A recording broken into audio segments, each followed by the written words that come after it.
Hi everyone and salam alaikum. So the weather is not getting better.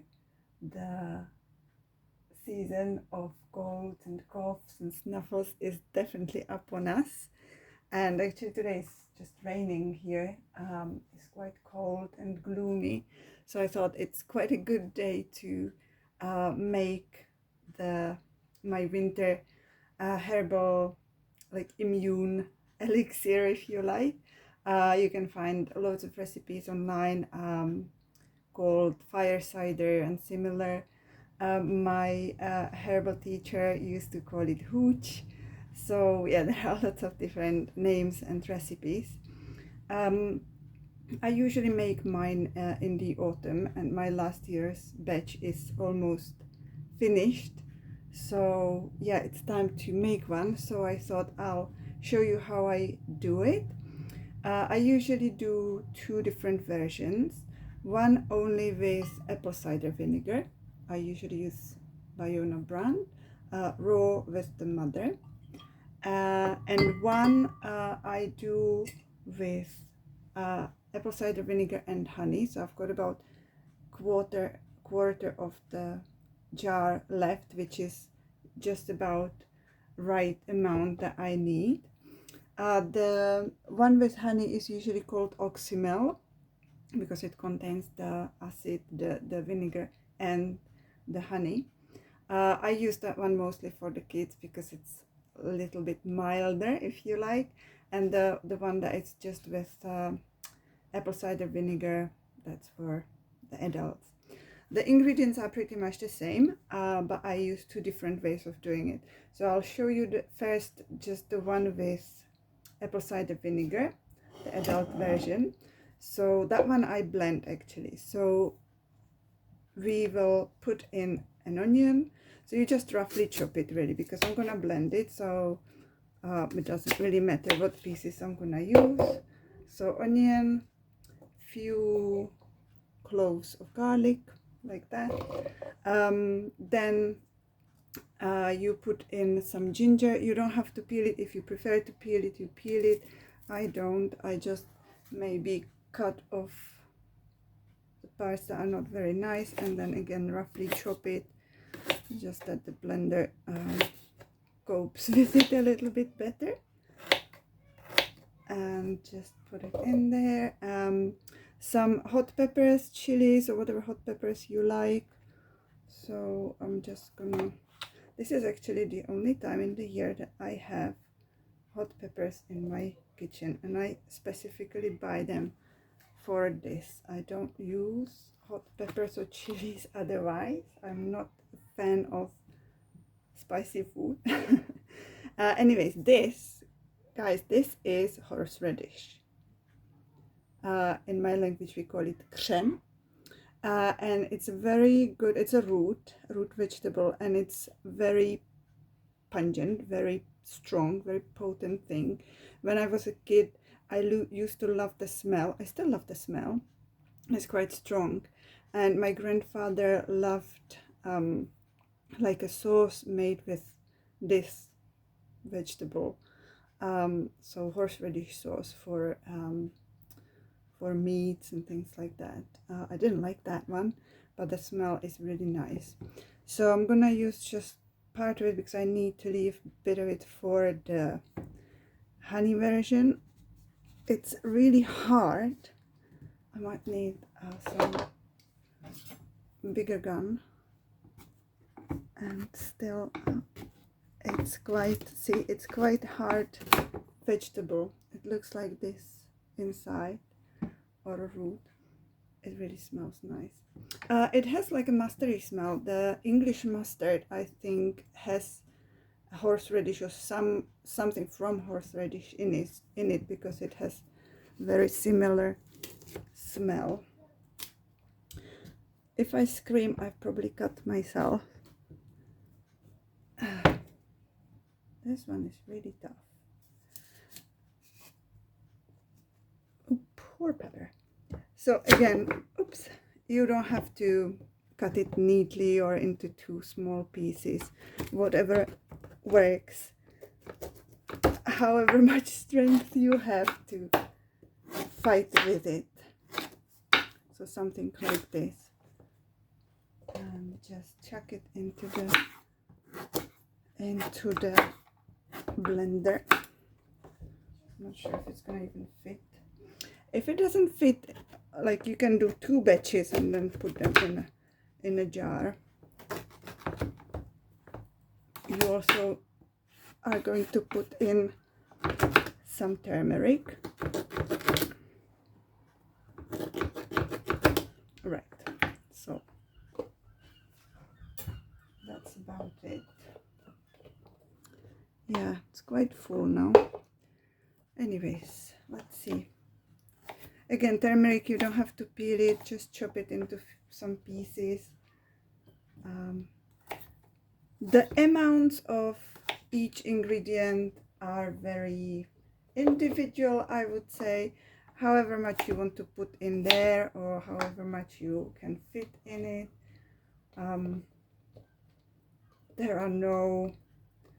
There's no right or wrong. There are no exact recipes.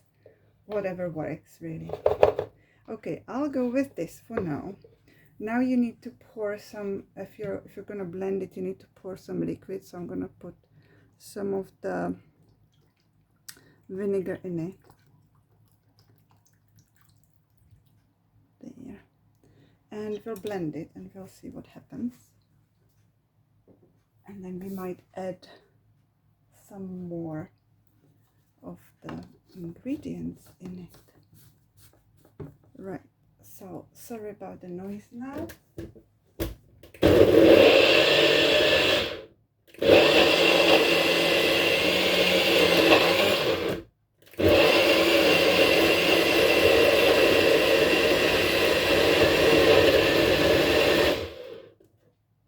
Right, so I made a bit more space in the blender, so I'm gonna put, oh, look at that color, that's nice. I'm gonna put some more of the horseradish in it and some herbs. So I've got some thyme here. I usually use thyme and rosemary. You can also use oregano or anything else you like. So I'm gonna put few rosemary twigs in there as well. And I think I'll put some more vinegar because it seems to be really thick. So just to make it easier for the blender, just a little bit more.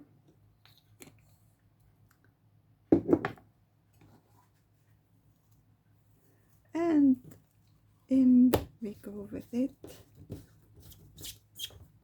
Some more noise.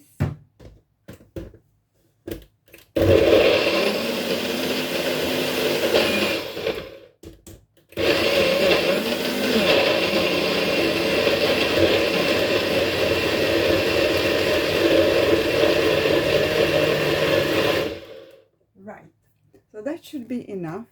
It doesn't have to be completely smooth or whatever. It's just so that, you know, you break the pieces into really small pieces so that you can get the goodness out of it much better. And then you just need a big jar and you try to transfer it carefully. I might actually spoon it into that jar, and then you leave it in the jar for 4 to 6 weeks, after which time you just strain it through a sieve. Oh, that's potent. My eyes are watering like crazy now. I might start sneezing as well.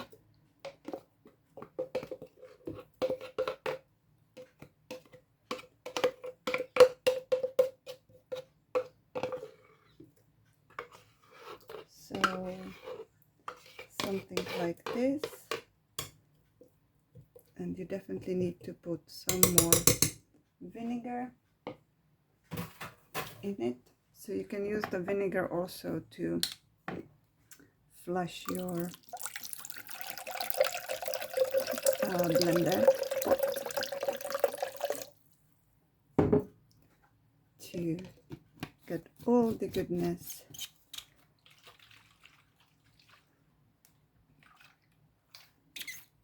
into the jar.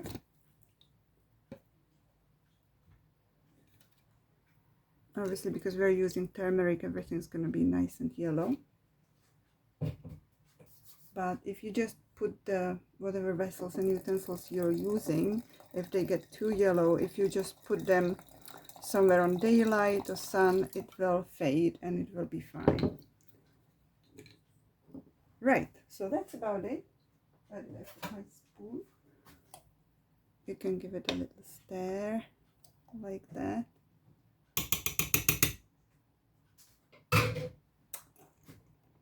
Close it. Voila, that's one thing done. Keep it somewhere in dry, dark place.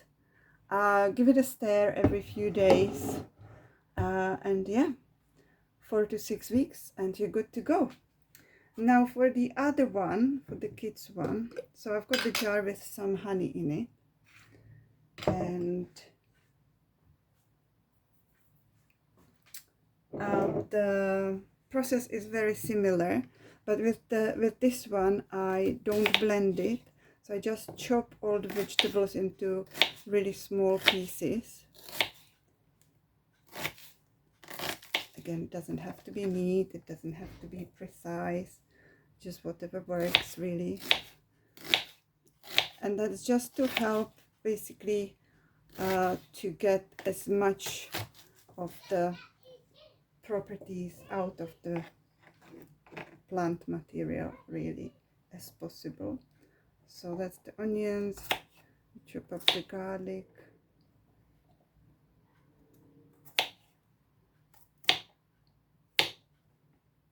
I must say that sometimes I take the kids one myself, because as I said, I'm not fan of spicy things, and the, let's say, adult version just with the vinegar it's really quite strong. So the way you take it is that you either have it neat, my husband has it neat often, like a little shot glass, or you can just use a spoon or something diluted in some water and have it that way. That might make it a little bit easier. And you know what, sometimes even just sniffing is like, wow. So whatever works really. Can be also a nice present that you can make for someone if you just put it in a nice jar, you know, nice ribbon on top, things like that. We can put some of the thyme twigs, keep some for dinner later, and I will maybe chop the rosemary a little bit, maybe not.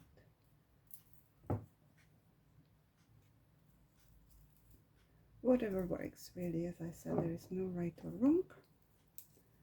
And again, we will put a few pieces of ginger.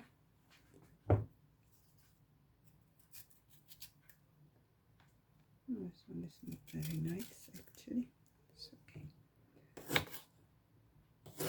A few pieces of ginger, a few pieces of turmeric, and then because the honey is already in it, so then I just add the apple cider vinegar. You would want to put about equal amounts of honey and the vinegar,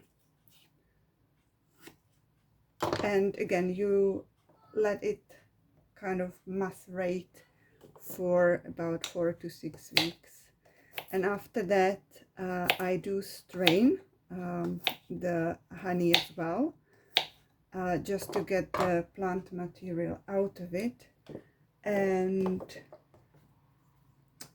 then we turn it into the jar and store it in the fridge. Yeah, that's one thing I didn't mention. It's better to store it in the fridge once it's done. and then you just take a spoon here and there as you need, really. I mean, you can take it as prevention, like on a daily basis, have a bit in the morning. If you're having your lemon water in the morning, you can add a spoon of this concoction into it and have it as like a prevention on a daily basis. I normally don't. I normally just have it as and when, if I feel that I'm coming down with something, or you know, if we have any snuffles or anything like that, sore throat, then we would have it maybe every so often during the day, things like that, alongside other herbs and remedies. Right, so that's that. It's quite stuffed.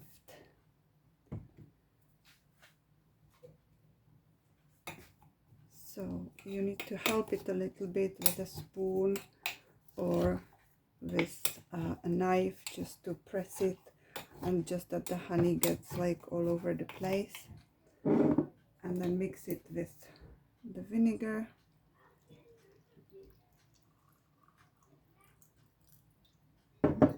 In this version, basically you try to mix everything well, and again, every few days you give it a stir as well. And the idea is that all the plant pieces are submerged, right? So if you feel that you don't have enough liquid, they will release a little bit of juice as well as you go.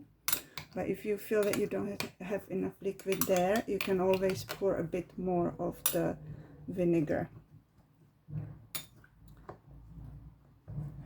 Yeah.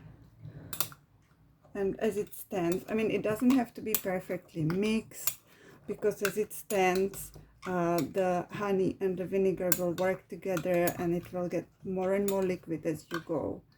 So something like this. And I will add some more vinegar. Oh wow, it's already strong.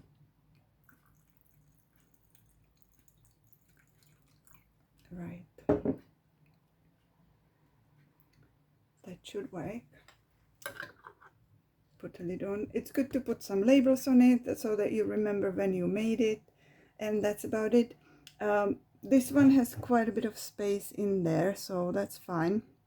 But this one doesn't, so I will put it in like a small bowl, because as it kind of works its way, it might spill a little bit. So yeah, ta-da! That's done. Hope you all stay healthy and strong over the winter. And if you have any questions about these concoctions, let me know. Bye!